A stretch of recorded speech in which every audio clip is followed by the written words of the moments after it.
আমন্ত্রণ ২১-এর রাতে। আমাদের আজকের বিষয় জামায়াতের নারীরা এবার প্রকাশ্যে। আজকে আমাদের সঙ্গে উপস্থিত আছেন রাজনীতি বিশ্লেষক শরীফুজ্জামান শরীফ। আপনাকে স্বাগত জানাচ্ছি। আমাদের সঙ্গে আছেন জামায়াত ইসলামের কেন্দ্রীয় মজলিসে শুরা সদস্য অ্যাডভোকেট আতিকুর রহমান। ওয়ালাইকুম আসসালাম, আপনাকে স্বাগত জানাচ্ছি। আমি অ্যাডভোকেট আতিকুর রহমানকে দিয়ে শুরু করতে চাই, কিন্তু তার আগে আজকে সংবাদ সম্মেলন ছিল জামায়াত ইসলামের আপনাদের দলের পক্ষ থেকে। আমি সেই সংবাদ সম্মেলনের একটু বক্তব্য উল্লেখ করতে চাই আলোচনায় যাওয়ার আগে। সংবাদ সম্মেলনে বলা হয়েছে, সারা দেশে নির্বাচনী প্রচারে জামায়াতের মহিলা বিভাগের নেতাকর্মীদের উপর বিএনপির হামলা, হেনস্থা, ভয়ভীতির প্রতিবাদ সমাবেশ করা হবে। ৩১ জানুয়ারি সমাবেশের আয়োজক জামায়াতের মহিলা বিভাগ। জামায়াতের নায়েবে আমির সৈয়দ আবদুল্লাহ মোহাম্মদ তাহের বলেছেন, তাদের নারী সংগঠনের কর্মীরা সারা দেশে সক্রিয়। এটি নির্বাচনের প্রধান প্রতিপক্ষ টের পেয়েছে। তারা বুঝতে পেরেছে মহিলাদের কর্মকাণ্ড তাদের দলের পুরো প্রচারণাকে অতিক্রম করে যাবে। সেজন্য তারা সারা দেশে মহিলাদের আক্রমণ, হেনস্থা, ভয়ভীতি দেখাচ্ছে, ভীতিকর পরিবেশ সৃষ্টির চেষ্টা করছে। আতিক ভাই, আমরা যতদূর জানি যে আমরা এই প্রথম সম্ভবত যে জামায়াত ইসলামীর মহিলা বিভাগ থেকে একটি সমাবেশের আয়োজন করা হচ্ছে, এটি এই বিষয়ে আসলে আপনার কাছ থেকে জানতে চাই যে আমরা। জি, ধন্যবাদ আপনাকে, ধন্যবাদ আমাদের সহ আলোচক এবং যারা শুনছেন দেশবাসীর সবাইকে আমাদের শুভেচ্ছা এবং আমরা সালাম জানাচ্ছি। জি, এটি ইতিমধ্যেই মিডিয়ার মাধ্যমে সবাই জানতে পেরেছে ৩১ তারিখে জামায়াত ইসলামী প্রথমবারের মতো এবং প্রকাশ্য ময়দানে আমরা একটা নারী প্রতিবাদ সমাবেশের আয়োজন করতে যাচ্ছি। দেখুন, গত ২-৩ দিন যাবৎ সারা বাংলাদেশে সিরিজ আমাদের নারী বোন যারা মহিলা কর্মীরা মাঠে যাচ্ছেন, আমাদের যা দাঁড়িপাল্লার পক্ষে এবং জোটের প্রার্থীর পক্ষে যেখানে যাচ্ছেন, অনেক জায়গাতে কিন্তু আমরা হামলার ঘটনা ঘটছে। যদি আপনাকে বলি সুনির্দিষ্টভাবে, বিশেষ করে গত ৩ দিনের ঘটনা, নীলফামারী, লালমনিরহাটে, চুয়াডাঙ্গা, লক্ষ্মীপুরে, যশোরে, শরীয়তপুরে, কুমিল্লার মনোহরগঞ্জে, টাঙ্গাইলের গোপালপুরে, বোলায়, এরপর হলো মেহেরপুরে, কেরানীগঞ্জে। আজকে দেখলাম ২ জায়গাতে, পাবনা এবং নারায়ণগঞ্জের ২৫০০-এ ক্রমাগতভাবে আমাদের মহিলা কর্মীরা ভোট ক্যাম্পেইনে গিয়ে তারা হেনস্থার শিকার হচ্ছেন, তারা হামলার শিকার হচ্ছেন। এবং লালমনিরহাটে দেখলাম যে একজন যুবদল নেতা হিজাব টেনে খোলার চেষ্টা করে যাচ্ছেন। পাবনায় দেখলাম আজকে প্রতিবাদ মিছিল বের হয়েছে, টাঙ্গাইলে হয়েছে এবং বোলাতে চরপেশনে দাঁড়িপাল্লা প্রচার করতে গিয়ে নারীর কান ছিঁড়ে ফেলা হয়েছে এবং একজন নারীকে, যিনি অন্তঃসত্ত্বা, তার কোমরে লাথি মারা হয়েছে।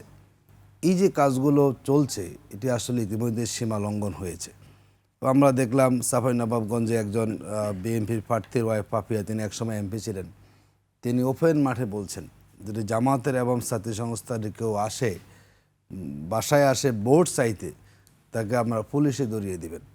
তা মানে মনে হচ্ছে যেন বাংলাদেশের এখন নির্বাচনকে সামনে রেখে বিএনপি অঙ্গ সংগঠনের সকল আক্রোশ হচ্ছে আমাদের মহিলা কর্মীদের প্রতি। এটি ২টা কারণ আমার কাছে মনে হচ্ছে।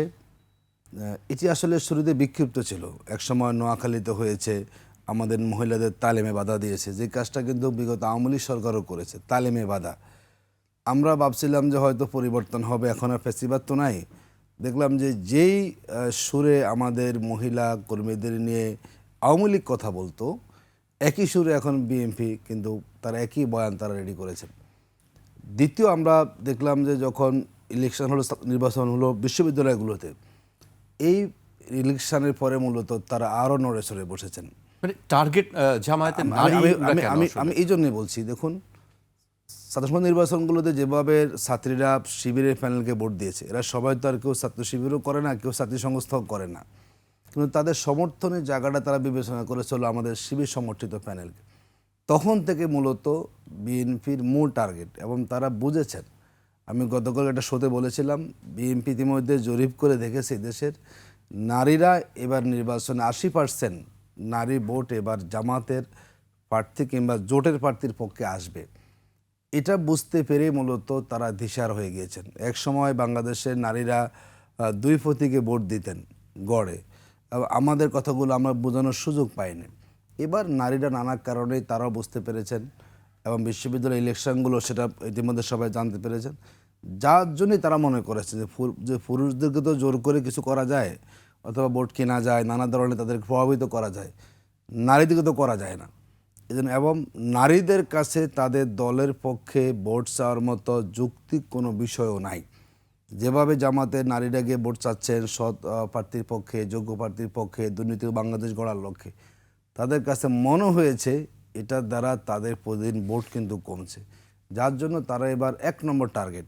এটা দেখুন, একদিকে আমরা নারী অধিকারের কথা বলি, আরেকদিকে আপনি বলেন যে জামাত ইসলামী আমরা নারীর প্রতিনিধি দিচ্ছি না কেন, যদিও দেওয়ার ব্যাপারে আমরা পজিটিভ চিন্তা আমরা করে যাচ্ছি।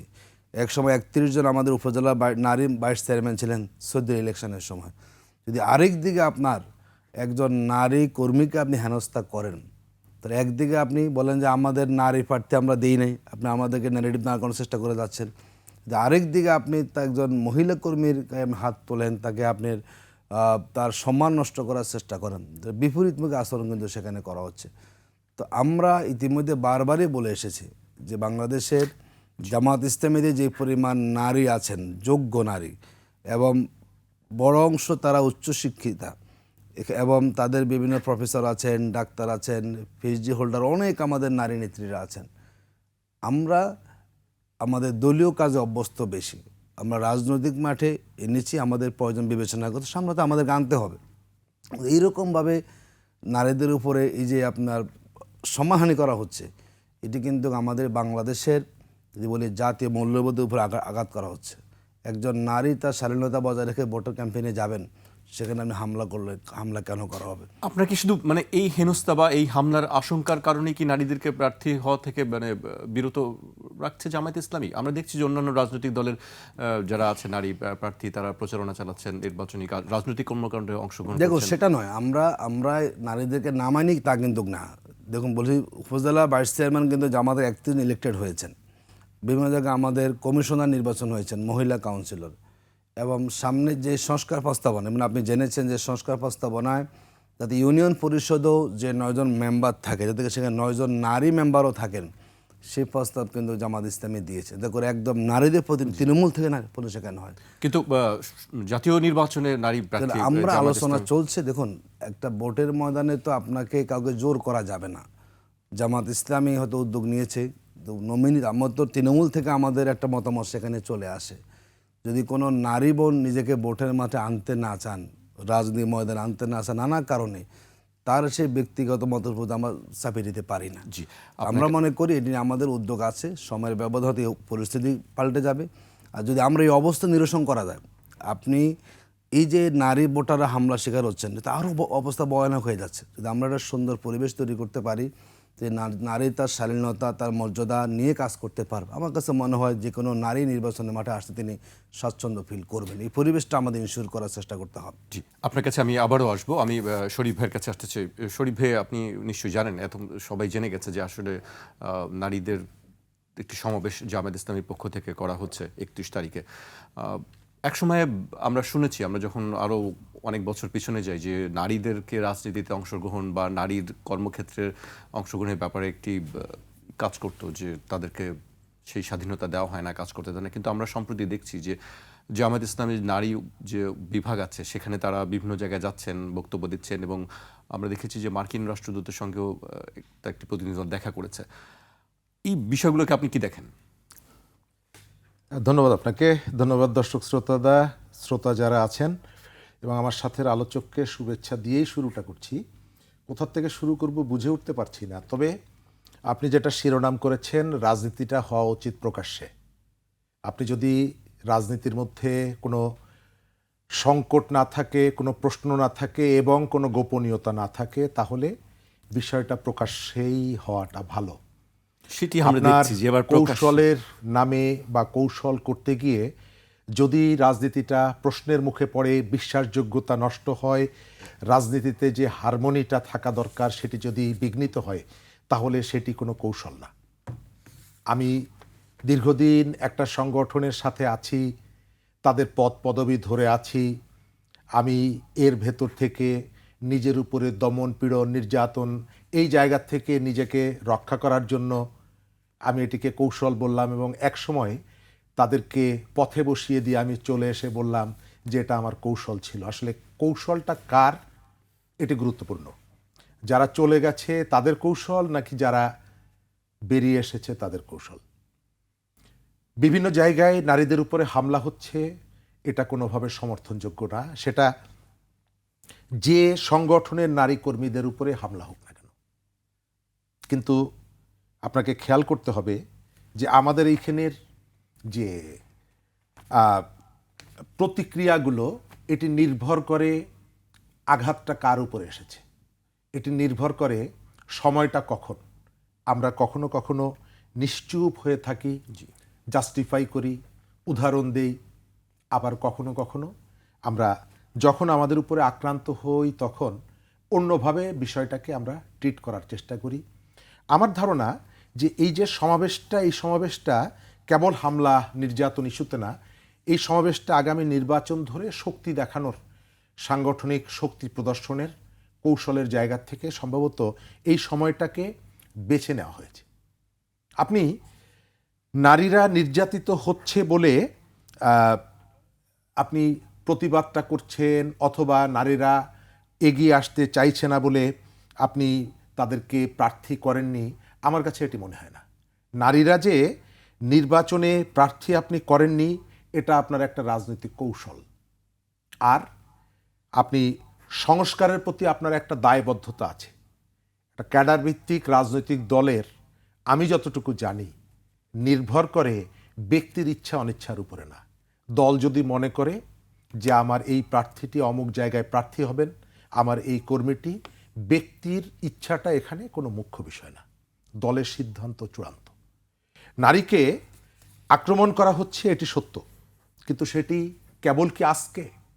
আপনার নিশ্চয়ই মনে থাকার কথা, মে মাসের 28 তারিখে চট্টগ্রাম প্রেস ক্লাবের সামনে একজন নারীকে লাথি মারার কথা মনে আছে? জি। আকাশ চৌধুরী নামে একজন কর্মী, আতিক ভাইদের সংগঠনের, লাথি দেওয়ার কথা মনে আছে? এবং তিনি গ্রেপ্তার হলেন সারা দেশে প্রতিক্রিয়ার পর। তার একদিন পরে তিনি জামিন পেয়ে গেলেন, এবং যারা তার গলায় মালা দিয়ে নিয়ে গিয়েছিল তারা একই মতাদর্শের লোক। আজকে যারা বলছে আমরা আক্রান্ত হচ্ছি তারা। আমার কথা যদি অস্বীকার কেউ করে, আমি বলবো হাতের যে মোবাইলটি আছে, ইন্টারনেট সার্চ দেন, বিবিসি সহ বেশ কয়েকটি গণমাধ্যম একাধিক প্রতিবেদন করেছিল সেই লোকটাকে নিয়ে, আকাশ চৌধুরী নাম। সুতরাং আমি আজকে যে আক্রমণটা হচ্ছে সেটি যেখানেই হোক না কেন, সেটি বিএনপির কর্মীরা আক্রান্ত হোক বা তারা আক্রমণ করুক, জামাতের নারী কর্মীরা আক্রান্ত হোক, কোনোটাই সমর্থনযোগ্য না। কিন্তু যখন আমি আক্রান্ত হয়েছি তখন আপনি কিন্তু হেসেছেন। আমরা তখন বলেছিলাম যে তোমাদের ঘরে মা বোন নেই, তখন কিন্তু আপনার এটি মনে হয়নি। এখন আপনি এসে মনে পড়ার পরে আপনি আমাকে মনে করিয়ে দিচ্ছেন তোমার ঘরে মা বোন নেই। আমাদের এই ঢাকা শহরে আপনাদের একজন সহকর্মী, মনে আছে, বাইতুল মোকাররমের সামনে, জি, শাপলা চত্বরে আক্রান্ত হওয়ার কথা। তখন কিন্তু আমরা বলিনি যে নারী তার পেশাগত কাজে এখানে এসেছে সুতরাং তাকে আক্রমণ করা যাবে না। আমরা তখন তার পক্ষে নানা রকমের বক্তব্য হাজির করেছি। এই যে বিষ বৃক্ষটা, এই বিষ বৃক্ষটা একদিনে হয়নি। এই বিষ বৃক্ষটা আপনি আস্তে আস্তে করে বড় করেছেন। যে নারীটি আক্রান্ত হচ্ছে, আতিক ভাই যে উদাহরণগুলো দিলেন, অবশ্যই এটি নিন্দনীয়, কিন্তু সেই নিন্দাটা কেবল আপনি আক্রান্ত হওয়ার পরে করবেন, নাকি যে কোনো জায়গায় যে কোনো ঘটনা আক্রমণ হওয়ার কথা সেটা, কিন্তু সেটি হবে না, সেটি হচ্ছে না। আপনি অসংখ্য রিপোর্ট আছে যে গত 1 বছর মব ক্রিয়েট করে রাস্তাঘাটে যেখানে সেখানে আমি ভিন্ন মতের নারীকে দেখেছি, তার পোশাককে ইন্ডিকেট করে, তার কপালের টিপকে ইন্ডিকেট করে আমি তাকে হেনস্থার শিকার হয়েছেন তারা। কই তখন যদি প্রতিবাদটা হতো, তখন যদি আমরা এই কথা মনে করিয়ে দিতাম যে তোমার ঘরেও মা বোন আছে, এটি মা বোন থাকা না থাকার বিষয় না, এটা হচ্ছে একটা জনগোষ্ঠীর প্রতি শ্রদ্ধার জায়গা। এটা হচ্ছে একটা আপনি নাগরিক হিসাবে আপনার কতগুলো রেসপন্সিবিলিটি আছে, দায়িত্ব আছে। আপনি নারী ঘরে মা বোন আছে বলে আমি নারীকে আক্রমণ করব না, তো আপনার ঘরে তো আদিবাসী নেই, তাহলে কি আপনি আদিবাসীকে আক্রমণ করবেন? না। এটি হচ্ছে এক ধরনের রাজনৈতিক বোধ। এই বোধটা আপনার থাকতে হবে যে আপনার দ্বারা সেটি নারী হোক, পুরুষ হোক, তৃতীয় লিঙ্গের মানুষ হোক, অথবা যে কোনো কমিউনিটি হোক, তাকে অন্যায়ভাবে আপনি আক্রমণ করতে পারেন না, আইন হাতে তুলে নিতে পারেন না। নারী সংস্কার কমিশন করেছিল সরকার। আমরা কথায় কথায় সংস্কারের কথাটা বলছি, এবং সেই সংস্কারটা কোথায়? যেখানে আমার সুবিধা হচ্ছে সেখানে।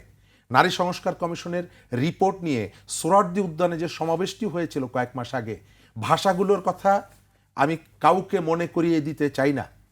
শুধুমাত্র নিজেকে, অন্তত সম্ভবত যারা, যদি আপনি আন্তরিকভাবে মনে করেন যে নারীদের উপরে যে আক্রমণটা এটি অন্যায়, তাহলে নিশ্চিত করে বলতে পারি যে আপনি লজ্জা পাবেন, লজ্জিত হবেন সেখানে যে ভাষাগুলো ব্যবহার করা হয়েছিল।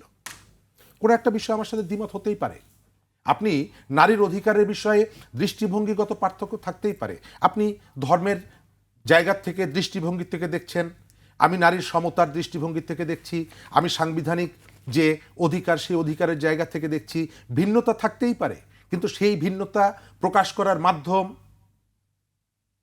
কোন একটা প্রকাশ্যে জায়গায় সমাবেশ করে তাদেরকে আমি বঙ্গোপসাগরে ভাসিয়ে দিব, এবং তাদেরকে যে ভাষা দিয়ে ট্রিট করা হয়েছিল সেই ভাষাগুলোর কথা কি মনে আছে?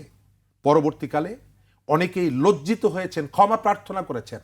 তখন যদি ওই মঞ্চে যারা ছিলেন তারা যদি বলতেন যে আপনি সোহরাওয়ার্দী উদ্যানের সমাবেশে আপনি নারী সংস্কার কমিশন এখানে দায়িত্ব যারা পালন করেছেন এই কারণে আপনি এই ধরনের অশ্লীল শব্দ ব্যবহার করছেন, এটি করতে পারেন না, আপনার দ্বিমত থাকতে পারে, আপনি ভিন্ন মত পোষণ করতে পারেন যে এই দৃষ্টিভঙ্গির সঙ্গে আমার পার্থক্য আছে, সংস্কার কমিশনের রিপোর্টের সাথে আমার পার্থক্য আছে, কিন্তু তাদের চরিত্র, তারা রাতে কোথায় যায়, তারা কি খান, কি খেয়ে সেই রিপোর্টটি করছেন, এই বক্তব্যগুলো যখন একই মঞ্চে দাঁড়িয়ে আপনার কোনো সহকর্মী উত্থাপন করেছে, তখন আপনি চুপ করে থেকেছেন অথবা হাততালি দিয়েছেন। আজকে সেই বিষ বৃক্ষের কাটা আপনার যখন পায়ে বিচ্ছে, তখন আপনি মনে করছেন যে এখন রুখে দাঁড়ানো দরকার। জি, আমি শরীফ ভাই আপনার কাছে আবারও আসবো। আমি অ্যাডভোকেট আতিকুর রহমানের কাছে আসতে চাই। আতিক ভাই, আপনি নিশ্চয়ই ঘটনাগুলি জানেন, এবং শরীফ ভাই যে বিষয়গুলো, প্রসঙ্গগুলো তুলছিলেন, যে এর আগেও আমরা দেখেছি বিভিন্ন সময়ে নারীদেরকে হেনস্থার ঘটনা ঘটেছে। সেক্ষেত্রে আমরা খুব বেশি একটা দেখিনি যে আসলে রাজনৈতিক দলগুলো বা জামায়াত ইসলামের পক্ষ থেকে এ ধরনের কোনো প্রতিবাদ বা বিবৃতি আমরা দেখিনি। আমি আলোচনায় আপনার কাছে যাওয়ার আগে আরেকটি বিষয় উল্লেখ করতে চাই, যদিও বরগুনা জেলা জামায়াত ইসলামীর সহকারী সেক্রেটারি শামীম হাসানকে দলের সব ধরনের দায়িত্ব থেকে অব্যাহতি দেওয়া হয়েছে। তার দলীয় সদস্য পদ স্থগিত করা হয়েছে। শনিবার পাথরঘাটায় জামায়াতের প্রার্থী সুলতান আহমেদের নির্বাচনী জনসভায় তিনি বলেছিলেন, আমরা দেখছি ডাকসু নির্বাচনের পরে যে ডাকসু মাদকের আড্ডা ছিল, যে ডাকসু বেশ্যাখানা ছিল, সেটা ইসলামী ছাত্র শিবির পরিবর্তন করতে সক্ষম হয়েছে। তাই এই বাংলাদেশ থেকে সকল প্রকার অন্যায়, সকল প্রকার চাঁদাবাজ, সকল প্রকার দুর্নীতি উৎখাত করতে জামায়াত ইসলামী সক্ষম। আমি আপনার দুটো বিষয়ে আপনার বক্তব্য আচ্ছা, আমি যদি এবার বলি, ক্যাটাগরি আমাদের শরীফ অনেকগুলো কথা বলেছে, উদাহরণ দিচ্ছেন মাত্র একটা লাথি মারা ঘটনাটা। কিছুদিন আগে যেটা বক্তব্য দিয়েছেন না, যে মোশাররফ হোসেন ঠাকুর নামে বিএনপি নেতা, যে নেকাব প্রতিবাদের পোশাক বলে তিনি যে জাস্টিফিকেশন করেছেন, এই প্রতিবাদ কেউ করেছে? শরীফ ভাই করেছেন? আমি দেখলাম না কোনো একটা মিডিয়াতে এই নিয়ে কথা বলেছেন। উনি প্রকাশ্যে বলেছেন, এবং উনি ওনার বডি ল্যাঙ্গুয়েজ ছিল মানে খুব বিভিন্ন ধরনের। বিএনপি নেতারা এগুলো বললে অসুবিধা হয় না, কেউ কোনো মিডিয়াতে টকশোতে আলোচনা করে না। যে লাথি মারার ঘটনা জামাত প্রতিবাদ জানিয়েছিল, এখন মানুষের বহু লোক জামাতের সাপোর্টার থাকতে পারেন, আপনি সিদ্ধান্ত কার বিরুদ্ধে নেবেন? যিনি আপনার সংগঠনের তালিকায়, তার ব্যাপারে সিদ্ধান্ত আপনি নিতে পারেন। জামাতের সিদ্ধান্ত নিয়েছে, এবং সেখানে এলাকার অনেক লোকাল বিষয় সেখানে, যদিও আমরা ঘটনা সমর্থন করি না, করার সুযোগও নাই, কিন্তু অনেক ঘটনার কিন্তু অনেক প্রেক্ষাপটে বিষয়গুলো থাকে, যা অনেক সময় এগুলো নানা রূপ নয়। যদি ঘটনার বিষয়ে সমর্থন দিতে, দেখুন বরগুনা ঘটনা জামা পদক্ষেপ নিয়েছে না, উনি জামাতের অ্যাসিস্ট্যান্ট সেক্রেটারি, উনি বহু ত্যাগী নেতা আমাদের, জি, কিন্তু উনি বক্তব্যটা দিয়েছেন লোকাল এরিয়াতে, মিডিয়া এসেছে, জামাত তাকে ইতিমধ্যে তার রোকনিয়ত, আমরা পদক্ষেপ নিয়ে নেই। আপনি যদি দুই একটা ঘটনাকে দিয়ে পুরো সংগঠনকে এক কাতারে নিয়ে আসেন, এটা কিন্তু আসলে কিন্তু আমি আসলে জামাত ইসলামীর দ্বারা কোথাও নারী হেনস্থার দুই একটা ব্যতিক্রমী ঘটনা, কারণ সব মানুষকে তো আমি নিয়ন্ত্রণ করতে, মানুষ তো আমরা, কিন্তু গড়ের যে প্রতিদিন ঘটনাগুলো ঘটছে, আমি দুই একটা ঘটনা যে বাকিগুলোকে আপনি একই ধরনের জায়গায় দাঁড় করান, এটাও কিন্তু আমাদের ইনসাফের এটা ইনসাফ না। আপনি অমুক বললে সব আছেন। দেখুন, নারী সংস্কার কমিশন নিয়ে প্রতিবাদ কারা না করেছে? এটা তো মুসলিম কান্ট্রি। আমি এমন সংস্কার কমিশন করবেন আমার দেশের ধর্মীয় আবেগের পরিপন্থী। না, সমালোচনা করবেন, আমি কিন্তু বলি, যে না, কথাটি বলা হচ্ছে আমরা না। শুনেছি এবং দুঃখ প্রকাশও করা হয়েছে যে শব্দগত কিছু বিষয় ছিল, না, যে শব্দগুলো শব্দগত ব্যবহার করা শোনেন, হয়েছে। আমরা প্রথম হলো এই কমিশন তো কেউ সাপোর্ট করেন এবং যাদেরকে নিয়ে করা হয়েছেন তারা এই বাংলাদেশে যেটা আমাদের বলি আমাদের ধর্মীয় বিধান সামাজিক বাস্তবতার বাইরে গিয়ে না, সেটি ঠিক আছে, ওনারা অবশ্যই একটা প্রচুর আপত্তি বা করেছেন। যার যার এখন অবস্থান থেকে বক্তব্য জানাবেন। সবাই দিয়েছেন, বক্তব্য তো কে এত করা যায় না, কিন্তু আমরা মনে করি সংস্কার কমিশন তারা বায়াস হয়েছেন এবং এদেশের মুসলিম নারীদের যে স্বকীয়তা আছে, যে মূল্যবোধ আছে, এই মূল্যবোধের বাইরে গিয়ে ওনারা একটা পশ্চিমা দাসের একটা মানে সেই চিন্তাগুলোকে অগ্রাধিকার দেওয়ার কারণে কিন্তু এই কমিশন রিপোর্টকে গ্রহণ করে, বাকিগুলো তো কথা হয়নি। তো আমরা মনে করি যারা আমরা এখানে কথা বলছি যে আমাদের নারীদের মর্যাদা আমাদের রক্ষা করতে হবে। আপনি দু একটা ঘটনাকে নিয়ে এসে পুরো সংগঠনকে সেখানে দায় দেওয়া যায় না। আমরা প্রত্যেক ঘটনায় প্রতিবাদ জানিয়েছি, এমন কোনো ঘটনা নাই আমরা প্রতিবাদ বা আমরা দেখলাম যে ঠাকুর সাহেব কথাগুলো বলেছেন না, কেউ প্রতিবাদ দিয়েছে বলেন তো? জামাত ইসলামী তার দলের অ্যাসিস্ট্যান্ট সেক্রেটারিকে জেলার বহিষ্কার করেছে। উনি বলুক যে মোশাররফ হোসেন ঠাকুরের ব্যাপারে বিএম অফিসিয়াল কোনো পদক্ষেপ নিয়েছে কিনা। তো যেই দল তার দলের নেতা পরিচয় দিয়ে বলে যে অমুক নেকা পরিচালকেরা হলো প্রতিবাদের মতো বেশ্যার মতো বলে, যেই দল কোনো প্রতিবাদ করে নাই, বহিষ্কার করে নাই, আপনি যদি তার সাথে আমাদের তুলনা করেন এটা কিন্তু হয় না কখন। এবং আমার কাছে মনে হয়েছে মোশাররফ হোসেন ঠাকুর যে মন্তব্য করেছেন এটা বিএনপির পলিটিক্যাল স্ট্যান্ড, যার জন্যই কিন্তু আমরা কোথাও কোনো এতভাবে সমালোচনা হয়েছে সামাজিক যোগাযোগ মাধ্যমে, আমাদের মনে হচ্ছে বিএনপিকেও এটা দেখেও না দেখার অভিনয় করেছেন। তো যেই দলের কার্যক্রমই হচ্ছে সরাসরি নারীদেরকে নিগৃহীত করা, আমার মতে বিরুদ্ধে গেলেও আমি তাকে করব, আমি তার ভিডিও করব, আমি তার রাস্তা আটকাই ধরবো, তার পোশাক টেনে ধরবো। এই ধরনের ঘটনা যেখানে অহরহ ঘটছে সেখানে দুই একটা ঘটনাকে আপনি নিয়ে এসে আর সব ঘটনাকে এক কাতারে আনাটা, এটা আমি মনে করি এর সঠিক বিশ্লেষণ আমাদের নয়। জামাত ইসলামী কখনো আমরা নারীর সম্মান হানি করতে চাই না বলেই দেখুন বাস্তব প্রমাণটা কেন, নারীরা আমাদের প্রতি আস্থা কেন বলুন আপনি। আমি আবারও বলছি, ঢাকা বিশ্ববিদ্যালয়ের সহ যে ছাত্রীরা আমাদেরকে ভোট কেন দিতে জানেন? যে তারা মনে করে যদি শিবির যদি প্যানেল যদি এখানে বিজয়ী হয় তার সম্মান রক্ষা পাবে এবং এখানে কোনো নারীকে হ্যারাসমেন্ট করতে পারবে না। বাংলাদেশে এখন পর্যন্ত বলি আমি আপনাকে, দেখুন 2002 সালে বুয়েট শিক্ষার্থী সাবিকুর নাহার হত্যাকাণ্ড ঘটেছে সারদল অভ্যন্তরীণ কোন্দলের কারণে। এই যে গত কয় মাসে অর্ধশতাধিক নারী দর্শিত হয়েছে কিন্তু আমাদের এই বিএনপি এবং তার অঙ্গ নেতাদের দ্বারা। এবং আমরা ঢাকা বিশ্ববিদ্যালয়ের শামসুন্নাহর হল রোকেয়া হলের ঘটনা আপনি জানেন যে সেখানে নির্যাতন করা হয়েছে। তার মানে যেই দলের রেগুলার কাজের অংশ হচ্ছে নারীকে দর্শন করা, অপমান করা, তাইভাবে তাকে হলো হয়রানি করা, তো সেই দলের সাথে আপনি জামাত ইসলামীকে এক কাতারে মেলানোর কোনো সুযোগ নাই। আমরা মনে করি যারা আমরা ইসলাম অনুশাসন মেনে চলি, নারীরা আমাদের কাছে নিরাপদ, নারীর সম্মান মর্যাদা স্বকীয়তাকে আমরা সম্মান করি। এবং জামাত তো বলে যে নারী যদি জামাত কখনো সুযোগ পায় নারীর কর্মক্ষেত্রে নারীর পরিবেশ সুন্দর হবে। এখন যেরকম অনেক ক্ষেত্রে নারীরা কর্মক্ষেত্রে তারা বিভিন্ন হয়রানির শিকার হয়, জামাত ইসলামী আসলে হয়রানি করার কোনো সুযোগ সেখানে থাকবে না, নয় তার আত্মমর্যাদা নিয়ে তার শালীনতা নীতির কাজ করার সুযোগ পাবে। আমরা মনে করি আমাদের কাছেই ইসলাম যেখানে আছে নারী সেখানে নিরাপদ, আর ইসলাম যেখানে নাই সেই দলের কাছে, সেই দলের কর্মীদের কাছে নারীর মর্যাদা কখনো একরকম মূল্যায়ন সেখানে হয় না। জি, আমি শরীফ ভাইয়ের কাছে আসতে চাই এই পর্যায়ে। শরীফ ভাই, একটু অন্য প্রসঙ্গে যেতে চাই, নাকি আপনি এই প্রসঙ্গে একটু কথা বলতে চান? এই প্রসঙ্গে তো অসংখ্য কথা আছে বলার জন্য। তাহলে আমি এই প্রসঙ্গে আপনার বক্তব্য শুনতে চাই, যে যে বিষয়গুলো বলছি আমি একটু জবাবটা দিই আর কি। জি, প্রথমত আমি আতিক ভাই যে উত্তরগুলো দিয়েছেন উত্তরগুলোর জন্য তাকে ধন্যবাদ দিই, কারণ তিনি আমার স্মৃতিতে নাড়া দিয়েছেন। আকাশ চৌধুরীর ব্যাপারটা আপনার আমি মনে করিয়ে দিই যে তাদের আমির সোশ্যাল মিডিয়া একটা স্ট্যাটাস দিয়েছিলেন বিরক্ত হয়ে, চট্টগ্রামে লাথি মারার পর বলেছিলেন যে এটি পাড়াবাড়ি, কেউ নিজের হাতে আইন তুলে নেবেন না, কর্মীদেরকে সতর্ক করেছিলেন। কর্মীদেরকে সতর্ক করার পরেও কর্মীরা সতর্ক হয়নি। ডাকসু নির্বাচনের সময় ডাকসু নির্বাচনকে পিছিয়ে দেওয়ার জন্য রিট করেছিলেন একজন নারী কর্মী। তাকে ধর্ষণ করার হুমকি দেওয়া হয়েছিল। প্রথম বলা হয়েছিল সে নিরপেক্ষ, তার কোনো রাজনীতি নেই। একটা পর্যায়ে কিন্তু বেরিয়ে গিয়েছিল তার একটা রাজনীতি আছে, এবং তাকে শেষ পর্যন্ত বিশ্ববিদ্যালয় কর্তৃপক্ষ এবং তার সংগঠন বহিষ্কার করেছিল। অর্থাৎ ঘটনা ঘটার পর রিয়াকশনটা পাচ্ছি আমি ঘটনা ঘটার পর। আতিক ভাই বলেছেন যে মোশাররফ হোসেন ঠাকুর বিএনপি করে। আমি তো কখনো বিএনপি করিনি। আতিক ভাইদের সাথে বিএনপির সম্পর্ক সব থেকে ভালো। তারা একসাথে সরকার চালিয়েছেন এবং গত কয়েকদিন আগেও গিয়ে বলে এসেছেন নির্বাচনের পরে তারা একসাথে সরকার চালাবেন। ঠিক আছে, সুতরাং বিএনপির দায়। আমি তাকে জিজ্ঞেস করব যে বিএনপির সাথে আপনারা এতদিন থাকলেন, আপনারা এত স্পিরিচুয়াল অনেকগুলো বিষয়ে আপনারা চর্চা করেন, তাহলে বিএনপিকে আপনি সংশোধন করতে পারেননি, আপনি যে কথাটা এসে বলছেন। নাম্বার 3, শামসুন্নাহর রোকেয়া হলের কথা বলছেন।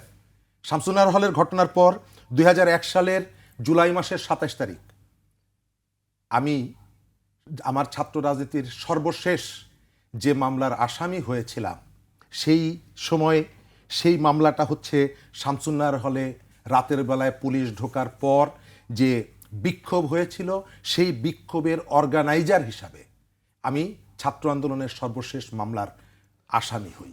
অর্থাৎ প্রতিবাদটা আমরা করেছিলাম। আপনারা তখন 4 দলীয় জোটে ছিলেন, আপনারা প্রতিবাদটা করেননি। ঠিক আছে। শামসুন্নাহর রোকেয়া 1989 সালে ডাকসু নির্বাচনের পর ছাত্রী মিছিলে হামলা হয়েছিল। অভিযোগ হচ্ছে ছাত্রদলের পক্ষ থেকে হামলা।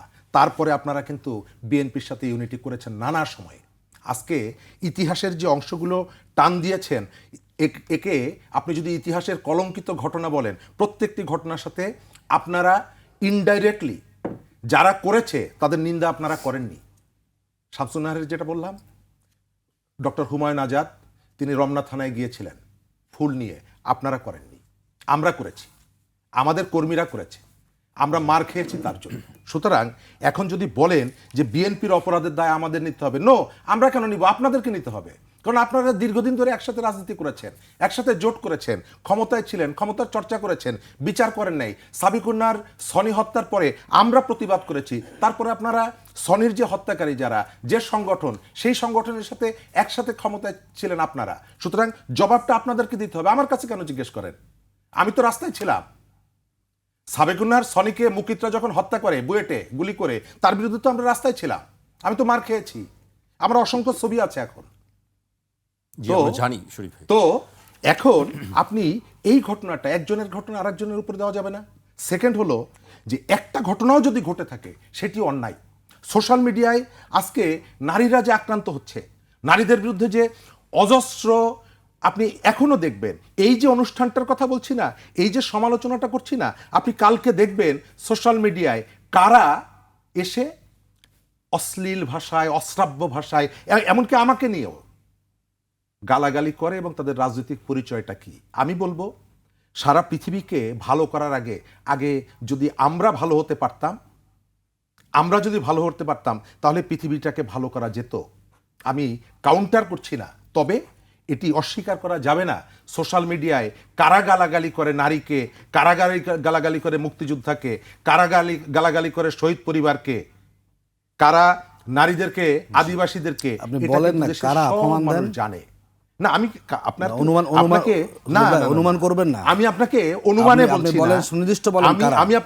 আমি আপনার নাম বলছি না, আমরা বলি এটা আমাদের কেউ করে না, আমাদের আমি আপনাকে নাম বলছি না, কিন্তু না আমি আপনাকে দায় দিচ্ছি না। এইটা হলো দর্শকরা জানে, যারা বাস্তবে সোশ্যাল মিডিয়ায় দর্শকরা জানে, যারা নারীকে অসম্মান তারাই কাজটা কিন্তু করে, আমরা বন্ধ করব না। আমি এটা নাম দিচ্ছি না, তবে নারীরা মায়ের জাতি, তাদের প্রতি আমাদের সম্মানটা আছে। এমনকি আতিক ভাই, কালকে যদি আমাদের এই অনুষ্ঠানটা আপনি দেখেন অনলাইনে, আপনি দেখবেন যে কারা গালাগালি করছে এবং তাদের ওয়ালে গেলে তাদের পলিটিক্যাল আইডেন্টিটি পাওয়া যাবে। মানুষকে জামাত শিবির হয়ে গেছে, নো, তাদের জামাত শিবির নামে কেউ আইডি খুললে গেছে, জামাত শিবির হয়ে যায়। আমি তো আপনাকে বলছি না যে আপনারা করেন, আপনি তো দোষ আমি বলছি আমাদের উপরে। না, আমি আপনাকে নাম উচ্চারণ করিনি তো। বাংলাদেশের মানুষ, আমি আপনার নাম উচ্চারণ করিনি। বলিনি, অন্যায়ের তবে প্রতিবাদ করে। তবে আপনি যদি আইডি গুলো চেক করেন, ভাষাগুলো চেক করেন, আপনি তাদের রাজনৈতিক আপনি আইনি identity- পদক্ষেপ হ্যাঁ, নেন। হতে পারে তারা বিএনপি করে, হতে পারে, কিন্তু আপনি যেটা বললেন বিএনপির মোশাররফ ঠাকুর এটি করেছে, আমি যতটুকু জানি এখন পর্যন্ত বিএনপির সাথে সব থেকে ভালো সম্পর্ক হচ্ছে আপনাদের। আপনারা আগামীতে একসাথে সরকার গঠনেরও স্বপ্ন দেখছেন, আপনারা তাদের সাথে দীর্ঘদিন থেকেছেন। সমালোচনা আপনি তাদেরকে কেন পরিশুদ্ধ করতে পারেননি? জি, এটি একটি প্রশ্ন, কেন পারেননি। আমি বিরতিতে যাব, তারপরে আতিক ভাইয়ের কাছ থেকে এই প্রশ্নের উত্তর জানতে চাইব। একটি বিরতি নিচ্ছে, ফিরছি এখনই।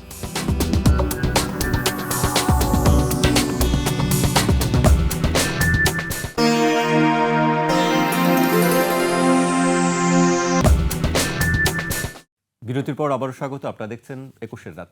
আমাদের সঙ্গে আছেন রাজনীতি বিশ্লেষক শরীফুজ্জামান শরীফ এবং বাংলাদেশ জামায়াত ইসলামের কেন্দ্রীয় মজলিসের শুরা সদস্য অ্যাডভোকেট আতিকুর রহমান।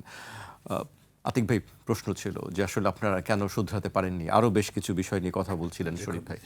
প্রথম হচ্ছে যে যেখানে অন্যায় হয়েছে জামাত ইসলামী সকল জায়গায় আমরা প্রতিবাদ দিয়েছি, প্রতিবাদ দেই নাই এই কথাটা কিন্তু সত্য নয়। এবং জামাতের এখন যে অবস্থান, অতীত জামাত একই অবস্থান, অবস্থানে কোনো পরিবর্তন সেখানে হয়নি। এবং আমরা কারো প্রতি অন্যায়ভাবে আক্রমণ করাকে আমরা সমর্থন করি না। এখন মুশকিল হচ্ছে যে আপনি কোনো একটা ঘটনা ঘটলেই আপনি দায় চাপিয়ে দেন। দেখুন, বাংলাদেশে নানা ধরনের মব হয়েছে এবং দেখা যায় এলাকার সাধারণ মানুষ তো প্রতিবাদ করেন, দাড়ি টুপি আছে, যেটা জামাত ইসলামী করেছে। মানে এখন আমরা ইসলামী আদর্শকে মেনে চলি। এদেশের মানুষ যখন কোনো অন্যায়ের বিরুদ্ধে প্রতিবাদ করে, যদি এটাকে আপনি দলীয়ভাবে নিয়ে আসেন, তাহলে এই আন্দোলনগুলো কিন্তু একটা দলীয় ফ্লেভার পেয়ে যায়, সাধারণ সেখানে থাকে না। আমি জামাত ইসলামী তো দীর্ঘ সময়, আমি ছাত্র শিবিরের কেন্দ্রীয় সভাপতি ছিলাম। আমার তো কখনো মানে চিন্তা কখনো আসে না এই কাজগুলো আমরা করাবো। সুতরাং আপনি ধারণা করতে, অনুমান করতে পারেন, অনুমান করে কারো উপরে দায় চাপিয়ে দেওয়াটা কিন্তু সঠিক নয়। এবং জামাত ইসলামীর যতভাবে আমরা আমাদের কর্মীদেরকে নিয়ন্ত্রণ করি, নানাভাবে আমাদের আমিরও কিন্তু নানা সময় তিনি বলেন যে আমরা বাড়াবাড়ি করবো না, সেখানে আমরা তো তাকে একটা গাইডলাইনের উপর রাখার চেষ্টা করি। এরপরও ওপেন প্ল্যাটফর্ম, জানি না কারা, অনেক আসে তো জামাত শিবিরের নাম লিখে সে আওয়ামী লীগও হতে পারে, বিএনপিও হতে পারে। এবং আমরা দেখেছি এই ইদানিংকালে সে কিন্তু আসলে আমাদের লোক না, কিন্তু সে জামাত ইসলাম অমুক জায়গায় লিখে টেকে সে দিয়ে, যাতে করে এই দায়টা জামাতের উপরে এই দেওয়া যায়। কথাগুলো, এই যে কাজটা দায় করছে। কেউ নিতে না আমি চায়, বলি, এটা কিন্তু দেখুন, আমরা আওয়ামী লীগের মধ্যে আপনি যারা দেখি, বাস্তব বিএনপির প্রমাণ মধ্যে আসেন, দেখি, আপনি- সব আপনি- রাজনৈতিক দলে বলে এটা আমাদের শুনুন, লোক না, হয়তো অন্য কোনো আপনি দলের ওরা লোক। অনুমান করেন। আপনি বাস্তবটা আসেন, জগন্নাথ বিশ্ববিদ্যালয়ে যে ইলেকশন হলো, বিপি জেনারেল রিয়াজুল ইসলাম, তার যে ওয়াইফ এসেছিলেন, তাকে সেখানে কি করা হয়েছে বলুন? তাকে হেনস্থা করা হয়েছে না? আপনি যেটা সরাসরি দেখা যায় সেটাকে ইগনোর করেন, আর সামাজিক মাধ্যমে কে কী লেখে আর অনুমান করেন, দুটা কিন্তু বৃত্তি একরকম না। যা দিবালোকের সত্য তাকে আপনি দেখো না দেখার অনুমান করছেন যে আমি দেখি নাই, অথবা প্রতিবাদ আপনি করছেন না।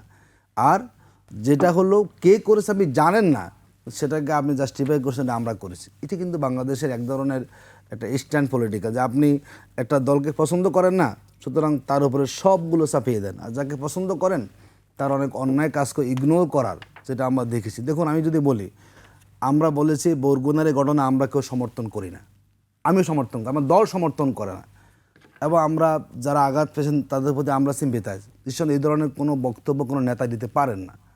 আমরা দেখলাম একই ঘটনা, দেখুন অন্যরা যখন বলে তখন কেউ কিন্তু মাঠে নামে না। যেই প্রতিবাদটা হয়েছে এখানে, বাকিরা মাঠে নামেন না। আমরা দেখি নানা ক্ষেত্রে কিন্তু হলো প্রতিবাদেরও কিন্তু জামায়াতের ক্ষেত্রে ঘটলে সেটি বড় বেশি আলোচনার বিষয় আমাদের হয়। কিন্তু আলোচনা নিয়ে এসে করার জন্য। কিন্তু বরাবরই জামাত ইসলামী কোনো অন্যায়কে আমরা সহ্য করি না। আমাদের দলীয় শৃঙ্খলা আছে, আমরা মেনে চলি, এবং আমাদের দলে কেউ নিজে ইচ্ছা খুশি যা খুশি তা কিন্তু করতে পারেন না। ছোটোখাটো ঘটনাকে আমরা অ্যাড্রেস করি। এবং আজকে দেখেছেন না আপনি যে বরগুনা আমরা সিদ্ধান্ত নিয়ে ফেলে, দলে কিন্তু জেলা পর্যায়ে তিনি নেতা, আমরা সময় নিই নেই। শুধু আমরা মনে করি আমরা কোনো অন্যায়কে কখনো প্রশ্রয় দেই না, এবং যেখানে অন্যায় হয় আমরা সেখানে প্রতিবাদ করি, এবং আমরা প্রতিবাদটা যতটুকু আমাদের চা করি। দেখুন, বিএনপি কথা উনি বলেছেন 2001 সাল থেকে 6 সালে আমাদের 2 জন মাত্র আমাদের মন্ত্রী ক্যাবিনেটে ছিলেন। গোটা মন্ত্রী পরিষদ কি জামাতের নিয়ন্ত্রণে? সরকার তো গঠন করেছে বিএনপি। আমরা তো আমাদের জায়গায় প্রমাণ করতে পেরেছি যে আমরা দুর্নীতি করিনি। আপনি সেটাকে বলুন যে আপনি এত অন্যায়ের ভিতরে আপনি কীভাবে ভালো থাকতে পারলেন। আমি সেটাকে মানে মূল্যায়ন না করে আমি কেন পারলাম না বাকিদেরকে বন্ধ করতে, সেটাকে আপনি করেন, এটাও কিন্তু বিশ্লেষণ সঠিক না। আমি 40-50 জনের মতো মন্ত্রিসভা সদস্য ছিলেন, আমি এর মধ্যে যদি আমাকে আপনি দুর্নীতি প্রমাণ করতে পারেন না, মানে এটা আমি চেষ্টা করেছি, কিন্তু বাকি 48 জন 45 জনকে আমি নিয়ন্ত্রণ করবো 2 জন মিলে, এটা কিভাবে আপনি বলেন? কেউ কারো দায় নিতে চায় না। আমরা সবাই সবার জায়গা থেকে চেষ্টা করি স্বচ্ছ থাকার জন্য। এবং যেটা আমরা বলি, দেখুন আমরা এখনও বলি, বা যদি বাংলাদেশে দুর্নীতিমুক্ত কেউ করতে চায় জামাত ইসলামী পারবে। আর আপনি বলেন, যদি বলি যে এখন ধরুন যে যারা এবার ঋণ খেলাপি থেকে মনোনয়ন দিয়েছে, বলি আমি 39 জন মতো একটা দলের প্রার্থী যারা ঋণ খেলাপি ছিলেন বিরোধী দলে। আপনি বিরোধী দলে থাকা অবস্থায় যারা ব্যাংকের টাকা শোধ করতে পারে না, যখন এমপি হয়ে যাবে এই টাকা তারা দেবে আদৌ? মুখে বলবেন আমরা দুর্নীতির মতো বাংলাদেশ গড়ব, আর বাস্তবে আপনি দিবালোকের মধ্যে স্পষ্ট ঋণ খেলাপিরা মনোনয়ন দিচ্ছেন। আপনি প্রায় 6,000 কোটি টাকা তাদের ঋণ খেলাপি আছে। যদি এই লোকগুলো পার্লামেন্ট মেম্বার হয়, তারা কি আসলে আইন মেনে চলবেন? তাদেরকে কীভাবে দেবে দুর্নীতিমুক্ত করার জন্য? পারবেন না। আমরা বলি আমাদের সিস্টেম সুন্দর আছে, আমাদের এখানে কোনো মনোনয়ন বাণিজ্য হয় না। আমরা এটা বলতে পারি যে আমাদের যারা এমপি হবেন এদেরকে অন্যায় করবেন না, কেউ দুর্নীতি করবেন না, এবং করলে তার লাগাম টেনে ধরার মতো সে সক্ষমতা জামাত ইসলামের আছে, যেটা অন্য দলের ক্ষেত্রে আমরা খেয়াল করি না। জি, আমি শরীফের কাছে আসতে, শরীফ একটু এবার অন্য প্রসঙ্গে যাই, নাকি আপনি আবারও এই প্রসঙ্গে কথা বলতে চান? অন্য প্রসঙ্গে যেতে পারেন তখন বলার সাথে। আমি একটু নির্বাচনের দিকে একটু আসতে চাই। যে নির্বাচন নিয়ে কিন্তু এখনো সবাই এক ধরনের আশঙ্কা প্রকাশ করছে, বাধাগ্রস্ত করার ষড়যন্ত্র চলছে। আমি তারেক রহমান একটু বক্তব্য উল্লেখ করতে চাই। তিনি গতকাল এই বক্তব্যটি বলেছেন, জাতীয় সংসদ নির্বাচন বাধাগ্রস্ত করার ষড়যন্ত্র হচ্ছে অভিযোগ করে সবাইকে সজাগ থাকার আহ্বান জানিয়েছেন বিএনপি চেয়ারম্যান তারেক রহমান। তিনি বলেছেন, দেশের মানুষের ভোটের অধিকার কেড়ে নেওয়া হয়েছিল, কথা বলার স্বাধীনতা কেড়ে নেওয়া হয়েছিল। যারা এই কাজটি করেছিল তারা দেশ থেকে পালিয়ে গেছে, কিন্তু এখন অন্য একটি গোষ্ঠী আবার কিছু কিছু ষড়যন্ত্র করছে যেন নির্বাচন বাধাগ্রস্ত হয়। এই ব্যাপারে আপনাদের সকলকে সচেতন থাকতে হবে। জামাতের পক্ষ থেকে বা এনসিপির পক্ষ থেকেও একই ধরনের বক্তব্য দেওয়া হচ্ছে। আপনি আসলে কি নির্বাচন বাধাগ্রস্ত করার বা নির্বাচন হতে না দেওয়ার কোনো বিষয় কি দেখছেন? ধন্যবাদ। একটা সরকারের সাথে থাকা না থাকা, তার পলিসি ওন করা একটা বিষয়, সেই সরকারকে আপনি রাইট ট্র্যাকে রাখা একটা বিষয়, এবং সেই সরকারের অনেক নীতির যদি আপনার মনে হয় যে এই নীতিটা পারফেক্টলি কাজ করেনি বা জনস্বার্থের পরিপন্থী, তার বিরুদ্ধে প্রতিবাদ করাটা এটি সংখ্যার বিষয় না। শামসুন্নাহর হলের ভিতরে পুলিশ ঢুকেছিল, কাজটি অন্যায় হয়েছিল। আপনি এটি নিন্দা করার জন্য আপনার ক্যাবিনেটে 40 জন মন্ত্রী না থাকলে আপনি নিন্দা করতে পারবেন না, ব্যাপারটা তা না। তারপরে ওই ঘটনার পরে আপনারা বহুবার একসাথে ছাত্রদল ছাত্র শিবির এক মঞ্চে কথা বলেছেন, বক্তৃতা করেছেন, আন্দোলন করেছেন, রাজপথে ছিলেন, কিন্তু ওই ঘটনার প্রতিবাদ করেননি। ওই ঘটনার প্রতিবাদটা আজকে এসে কেন বলছেন এই কারণে যে বিএনপির যে ত্রুটিগুলো, অসংখ্য ত্রুটি আছে, সেই ত্রুটির সাথে এই বিষয়গুলোকে যুক্ত করে দেওয়া। তো আমি না হয়ে অন্য কোনো একজন মানুষ এসে যদি জিজ্ঞেস করে যে আপনি তো একসঙ্গে ছিলেন, সে এই যে অন্যায়গুলো বললেন, এই অন্যায়গুলো এখন কেন বলছেন? আওয়ামী লীগ থাকলে নিশ্চয়ই এটি বলতেন না, তখন বিভাজনটা হতো না। তার অর্থ হচ্ছে যে আমি অন্যায়টা খুঁজে বের করছি তখন যখন আপনি আমার সঙ্গে নাই। আপনি যখন আমার সাথে ছিলেন তখন সমস্ত অন্যায়গুলোকে, সমস্ত ভিন্নতাকে আমি কার্পেটের নিচে ঢুকিয়ে রেখেছি। নির্বাচন নিয়ে প্রশ্ন আছে নানা ধরনের, নানা জায়গা থেকে নির্বাচন ভণ্ডুল করা, বাধাগ্রস্ত করা, সেই প্রচেষ্টাগুলো আছে। এবং আগে শুনতাম যে ফ্যাসিস্টরা করছে, কিন্তু এখন বলছে আরেকটি নতুন গোষ্ঠী এখন আবার পরস্পর যেভাবে অভিযোগ করছে, অভিযোগ কারা করছে? 1 বছর আগে যারা হাতে হাত মিলিয়ে একসাথে লড়াই করেছে, আচ্ছা তাদের মধ্যে বিভাজনটা কেন হলো? এটি কি নৈতিক নীতির প্রশ্নে? না, এটি হচ্ছে কৌশলের প্রশ্নে, ক্ষমতার প্রতিদ্বন্দ্বী হয়ে ওঠা।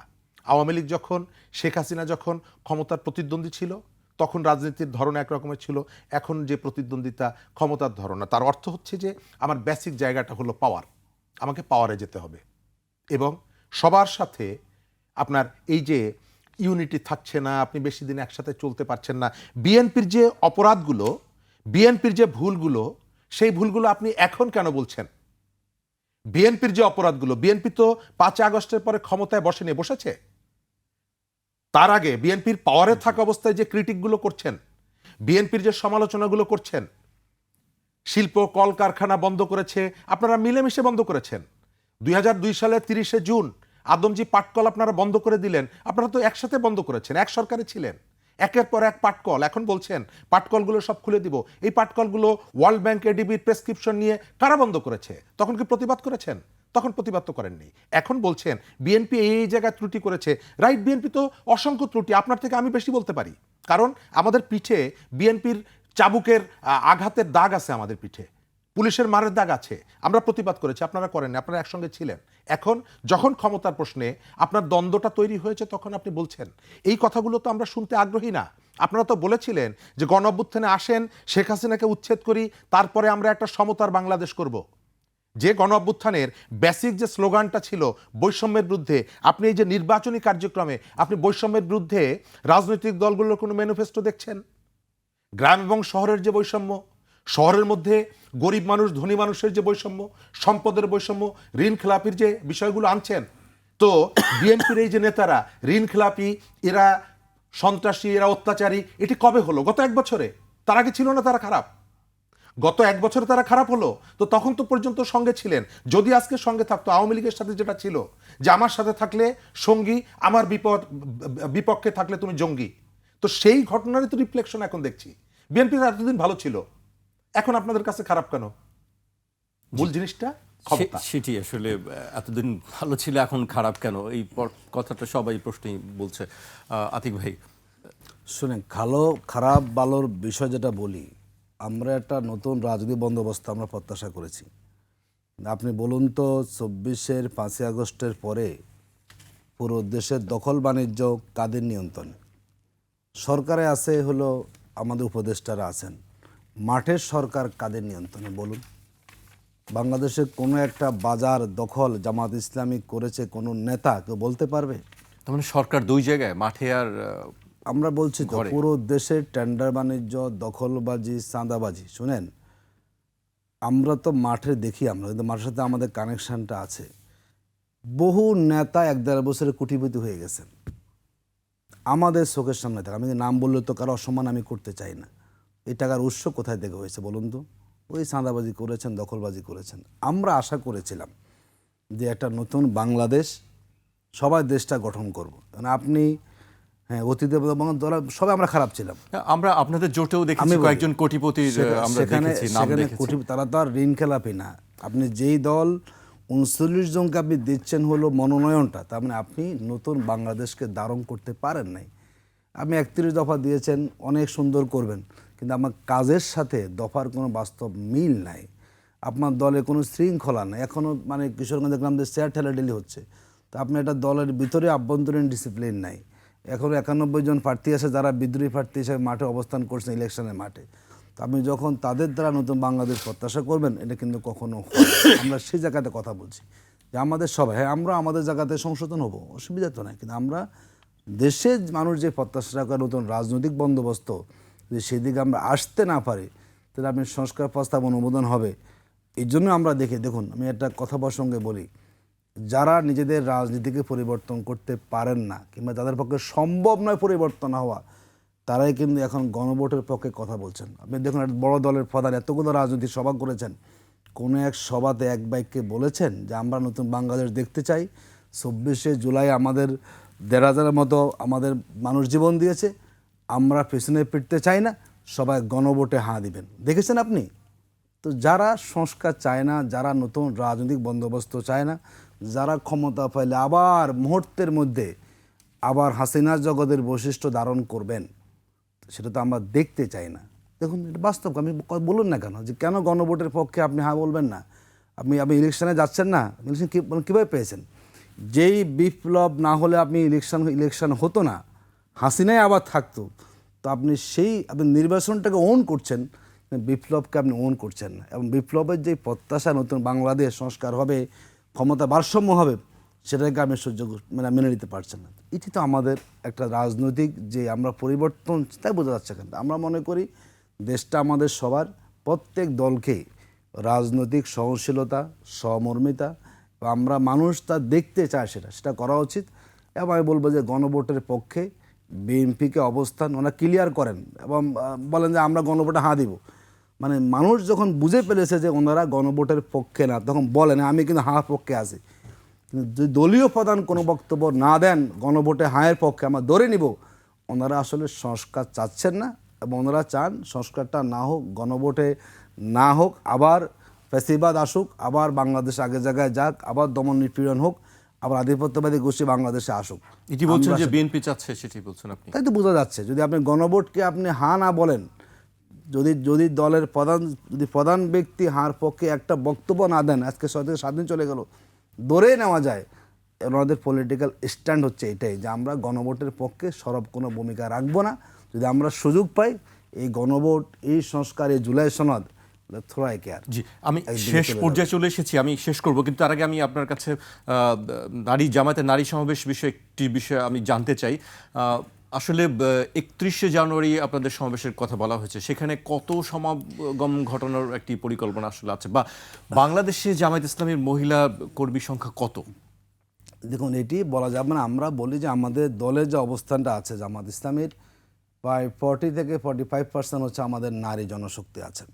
যেহেতু আজকের মতো ডিক্লেয়ার হয়েছে, এটিতে আমিও আপনার মতো জেনেছি মিডিয়ার সুবাদে, এখন এটা বলা যায় না যে কী পরিমাণ হবে। তবে আমাদের দলের ভিতরে পুরুষ এবং মহিলা কর্মী কাছাকাছি অবস্থানে আছে, এতটুকু মনে করি আমরা। তারা চাইলে অনেক উপস্থিতি করতে পারেন, এটা নির্ভর করবে তাদের প্ল্যান।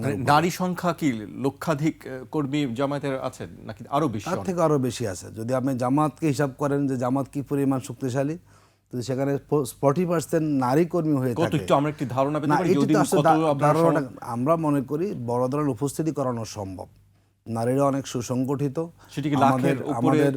আমাদের তৃণমূল পর্যায়ে নারী সংগঠন তারা অত্যন্ত গতিশীল, এটি বোঝা যাবে আসলে। এখন এটা প্রতিবার সময় কত লোক হবে এটি এখনই আসলে ধারণা করা যাচ্ছে না, তার একটু সময় লাগবে, তো অনুমান করা যাবে যে আসলে কী পরিমাণ সেখানে হবে। তবে যেহেতু জায়গাটা বড়, সোহরাওয়ার্দী উদ্যান, আশা করা যায় হয়তো বড় প্রতিবার সমাবেশের সঙ্গে হতে যাবে, এতটুকু আমি আপনাকে বলতে পারি। জি, অনেক ধন্যবাদ আপনাকে। আমি শরীফ ভাইকে দিয়ে শেষ করতে চাই। শরীফ ভাই, নির্বাচন নিয়ে আসলে শেষ করতে চাই, যে অনিশ্চয়তা বিষয় নিয়ে কথা বলছে কেন? অনিশ্চয়তা এখানে সরকারের ভেতর থেকে, সরকারের বাইরের থেকে পরস্পর বিরোধী অনেক কথা শোনা যাচ্ছে। নির্বাচন ঘিরে আইন শৃঙ্খলা পরিস্থিতির চরম অবনতি ঘটছে। গণ অভ্যুত্থানের পক্ষের শক্তির মধ্যে প্রচণ্ড বিভাজন, এবং একজন আরেকজনকে নিশ্চিহ্ন করে ফেলতে চাইছে। কেউ বলছে ভোট কেন্দ্রে ভোরবেলায় চলে আসব, কেউ বলছে আগের থেকে এসে থাকবো এবং হাত পা ভেঙে দেব। শেখ হাসিনা যে ভাষায় কথা বলতেন, একই রকমের ভাষার কথা শুনছি এক পক্ষের কাছ থেকে না, নানা পক্ষের কাছ থেকে। রাজনৈতিক সুশৃঙ্খলা ফেরেনি, আমরা চেয়ার ছোড়াছুড়ি দেখছি। আবার আমরা তো এটাও দেখছি, নিজ দলের প্রার্থীকে বসতে দেব না, ঐক্যমত্যের ভিত্তিতে আসন সমঝোতার পরও তাকে তালাবদ্ধ করে ঘরের মধ্যে। ডিমের বিষয়টা কি? মানে এক প্রার্থী একাধিক বারবার ডিমের শিকার হচ্ছে কেন? এগুলো কোনোভাবেই কাঙ্ক্ষিত না। এনসিপির নিশ্চয়ই নাসিরউদ্দিন পাটোয়ারির বিষয়টিকে আপনি ইন্ডিকেট করেছেন। একই সাথে নাসিরউদ্দিন পাটোয়ারি বা এনসিপির নেতারা এই সময়কালে রাজনীতিতে সহনশীল যে ভাষাগুলো প্রয়োগ করা উচিত ছিল, সেই জায়গা থেকে তারা অনেকটা দূরে অবস্থান করছেন। এবং গত 1 বছর আমাদের এখানে রাজনীতিতে সংস্কৃতির যে পরিবর্তনটা আমরা প্রত্যাশা করেছিলাম, সেটি তো কোনোভাবেই ফেরেনি। এবং সেই ওবায়দুল কাদের যে ভাষায় ব্যবহার করতেন, হাসান মাহমুদ যে ভাষা ব্যবহার করতেন, প্রায় জায়গায় সেই ভাষাগুলোই ব্যবহৃত হচ্ছে। কোথাও কোথাও সেটিকেও আমরা টপকে যাওয়ার চেষ্টা করছি। আমরা রাজনৈতিক ক্ষমতার জন্য যে অঙ্গীকার করেছিলাম জনগণের কাছে, সেই অঙ্গীকার থেকে দূরে সরে গেছি। এবং দিন যতই যাচ্ছে প্রকট হচ্ছে যে আপনার সাথে আমার অতীতের সম্পর্ক যাই থাকুক না কেন, এখন ভোটের মাঠে যে কোনো পথ এবং পদ্ধতি অবলম্বন করা প্রয়োজন, সেটি অবলম্বন করে আমি পাওয়ারে যেতে চাই। এবং এই পাওয়ারে যাওয়ার জন্য আমি আমার অতীতের যে কমিটমেন্ট, অতীতের যে অঙ্গীকার, সেই অঙ্গীকার ভুলে যাচ্ছি। আমার বন্ধুত্ব বা মিত্রতার ক্ষেত্রেও অনেকগুলো জায়গায় যে ধরনের পরিবর্তন এনেছি, অনেকটাই অনাকাঙ্ক্ষিত। সারা পৃথিবীতে আমি যাকে দুশ্মন হিসাবে ট্রিট করছি, জনগণের কাছে তুলে ধরছি দুশ্মন হিসাবে, সেই দুশ্মন কখনো কখনো আমার প্রিয় বন্ধু হয়ে যাচ্ছেন। তার সাথে বসার ক্ষেত্রে, তার স্নেহ নেওয়ার ক্ষেত্রে এবং তার ব্লেসিংয়ের ক্ষেত্রে কোনো ধরনের কার্পণ্য করছি না। জি, আমাকে শেষ করতে চাই এখানেই। আপনাদের দুজনকে অনেক ধন্যবাদ আমাদেরকে সময় দেওয়ার জন্য। আজ এখানেই শেষ করছি। কাল আবার দেখা হবে ঠিক রাত 12টায়।